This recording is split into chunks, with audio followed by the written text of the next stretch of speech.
School कॉलेजों में आपने इस चेहरे वाली टी शर्ट पहने युवाओं को देखा होगा। किसान आंदोलन में भी इसका चेहरा खूब दिखाई दे रहा है।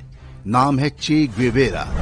आप सोचते होंगे कि ये जरूर कोई बहुत बड़ा क्रांतिकारी होगा, लेकिन आपको पता चले कि यह व्यक्ति वास्तव में मानव इतिहास के सबसे बड़े हत्यारों में से एक है तो कैसा लगेगा। सच यही है। इसके बावजूद दुनिया भर के वामपंथियों ने चे ग्वेवेरा को किसी हीरो की तरह प्रस्तुत किया, मानो वो मानवता का कोई बहुत बड़ा मसीहा हो। चे ग्वेवेरा को क्यूबा में हुई वामपंथी क्रांति का हीरो कहा जाता है। उसने अपने साथी फिदेल कास्ट्रो के साथ मिलकर तख्ता पलट दिया था।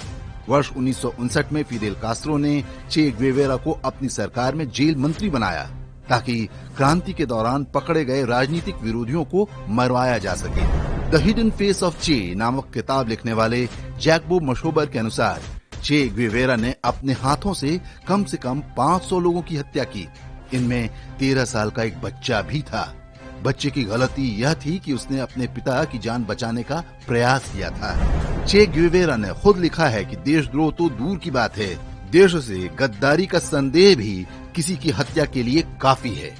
वो अपने विरोधियों को देशद्रोही और कीड़ा कहा करता था, जबकि उसे पूजने वाले भारतीय वामपंथियों को इसी बात पर मिर्ची लग जाती है। क्यूबा के बाद चे ग्वेवेरा अमेरिका में भी क्रांति लाना चाहता था, लेकिन वो जब अमेरिका पहुंचा तो वहां जनता ने उसे खदेड़ दिया।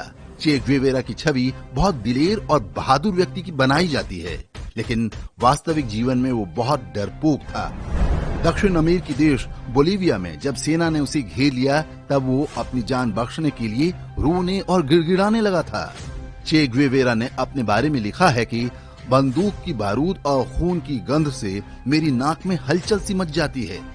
वास्तव में वह एक साइको किलर था जो अपने मनोरंजन के लिए हत्याएं करता और करवाता था। जो भी उससे सहमत नहीं होता था मारा जाता था। चे ग्वेवेरा के वामपंथी चेले उसे गुरिल्ला फाइटर बताते हैं, लेकिन सच ये है कि क्यूबा के अलावा हर जगह वो बुरी तरह हारा। चे ग्वेवेरा वर्ष 1959 में भारत की यात्रा पर भी आया था। तब प्रधानमंत्री जवाहरलाल नेहरू उसके स्वागत में बिछ गए थे। उपहार में उसे सिगार दिया था। भारत में चे ग्वेवेरा के महिमा मंडन की शुरुआत तभी से हुई है। आज भी बहुत सारे लोग इस बर्बर हत्यारे की तस्वीर वाली टी शर्ट पहन लेते हैं, बिना ये जाने कि उस पर सैकड़ों निरपराध लोगों के खून के छींटे हैं।